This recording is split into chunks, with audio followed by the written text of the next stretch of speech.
Kıylap Batır, Kırım Tatar balaları için destan. 1. bölüm.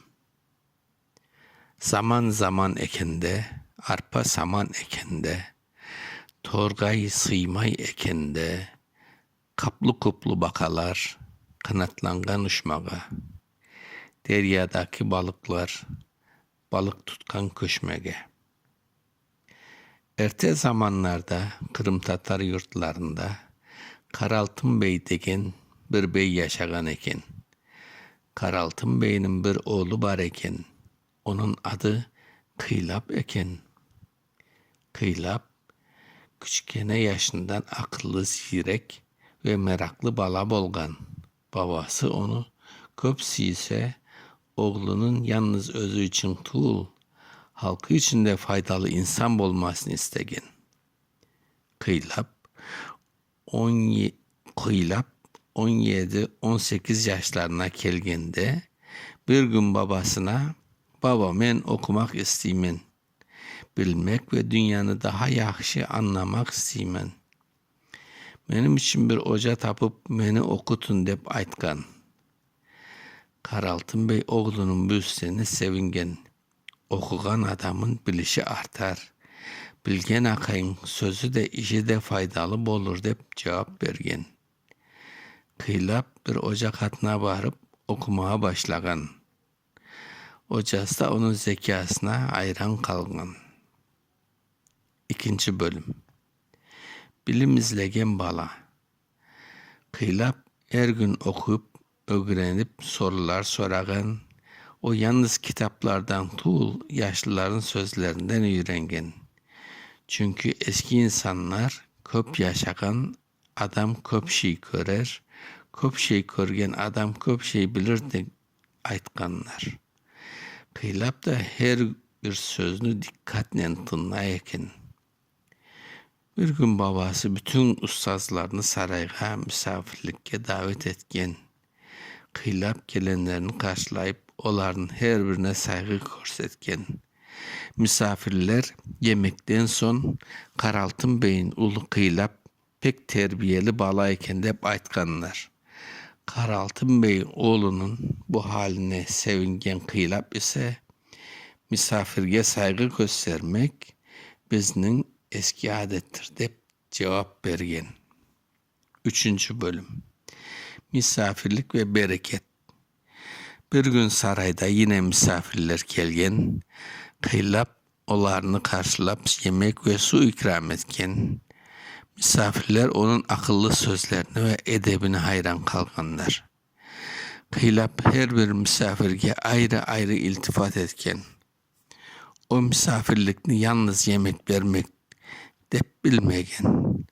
Onun için misafirlik saygı, dostluk ve paylaşmak demek eken. Karaltın Bey ulunun bu güzel davranışlarını görüp, "Ulum, insan baylığı yalnız malıyla ölçülmez. Onun asıl baylığı insanlara bergen iyiliği ve gönlünün genişliğidir" degen. Kıylap babasının bu sözlerini kalbine yazgan. 4. bölüm. Timurtaş Han'ın haberi. Bir zaman yurtta Timurtaş Han degen güçlü bir han yaşagan eken. Bir gün Timurtaş Han Karaltın Bey'den bir şey istemek için haber yollatkan. Karaltın Bey bu haberge şaşırgan. Timurtaş Han, "Men senden bir şey isteyim.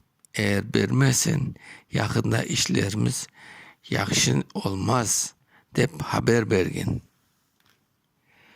Karaltın Bey ise korkmagan. "Men doğru bildiğim işten kaytmayım" dep cevap bergen. Bu haber yurtga tez yayılgan. Kıylap da babasının katına gelip, "Babam ne olursa olsun biz doğru yoldan ayrılmayık" degen. Babası oğlunun sözüne memnun kalgan. 5. bölüm. Büyük sınav. Aradan birkaç gün geçken bir gece Kıylap'ın yurtuna düşman askerleri kelgen.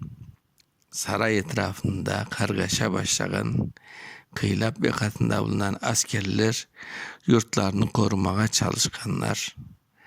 Lakin düşman da az tuğul eken Kıylap'nın katında bazı askerler korkup geri tartılmak istegenler. Kıylap ise korkup kaçmak kolay ama yurtumuzu korçalamak bizim borcumuz demek degen. O dostlarını bir tarafa toplap birlikten hareket etken Kıylap'nın cesareti başkalarını da güçlendirmeye başlagan. 6. bölüm. Kıylap'nın aklı.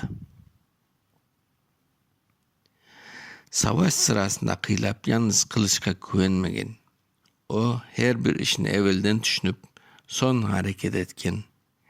Bir yerde düşmanın güçlü bolganını görgende biz boşluğa gücümüzü sarf etmeyik. Akılla iş yapmak gerek degen.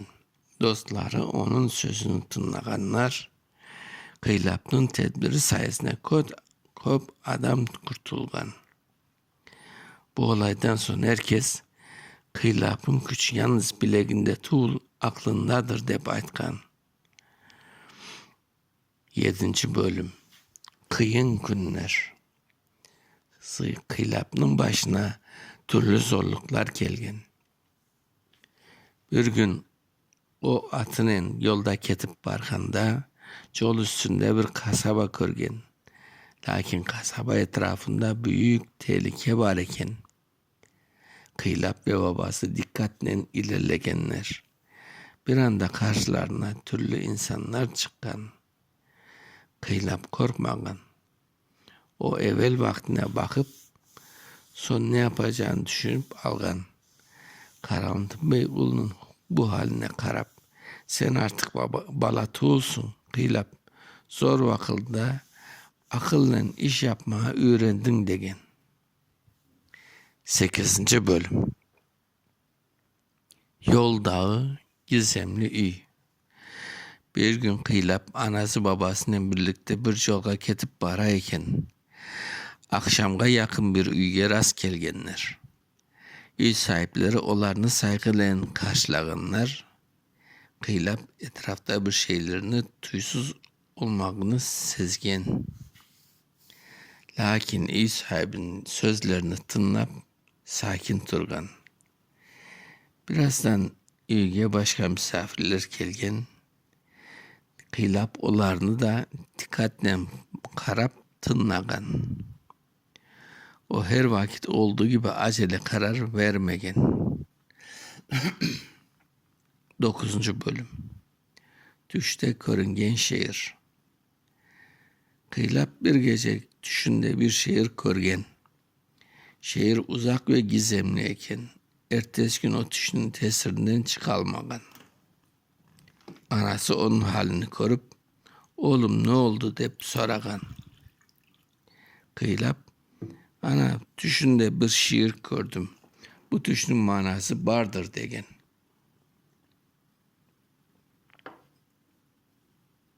Anası her düşünün bir manası var dep aytıp olmaz.